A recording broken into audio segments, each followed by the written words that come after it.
still the best. Yan ang naging pahayag ni Rufa May Quinto tungkol sa kanyang asawa, si Trevor Magallanes, sa kabila ng mga pagsubok na kanilang kinakaharap sa kanilang relasyon. Sa isang heart-to-heart interview na isinagawa ni Rufa May kasama si OG Diaz sa YouTube noong January 22, binigyang diin ng aktres na hindi siya nagsisisi sa pagpapakasal kay Trevor, kahit pa may mga hindi pagkakaintindihan sila ngayon. Narito ang karagdagang report.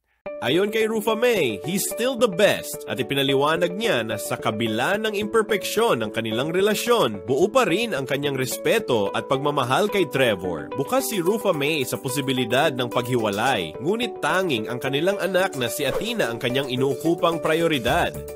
Tatanggapin ko kung ayaw na niya, rerespetuhin ko yon. Pero yung next action, syempre, yung anak namin, inamin din ni Rufa May na hindi na siya naghahanap ng ibang relasyon.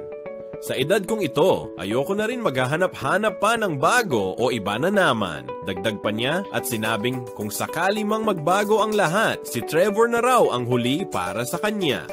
Sa kabila ng mga pagsubok, patuloy pa rin ang komunikasyon nila ni Trevor, ngunit tungkol lamang sa kanilang anak ang kanilang mga pag-uusap. Nang tanungin si Rufa May kung ano ang mararamdaman niya kung sakaling mag-file ng divorce si Trevor, hindi pa raw niya alam ang kanyang magiging reaksyon. At yan na nga ang ulat ko tungkol kay Rufa May at Trevor. Don't forget to like and share our videos. Hi guys, this is Ana Policarpio. If you find this video informative, please hit like and subscribe. Also, please share our videos. Maraming salamat po.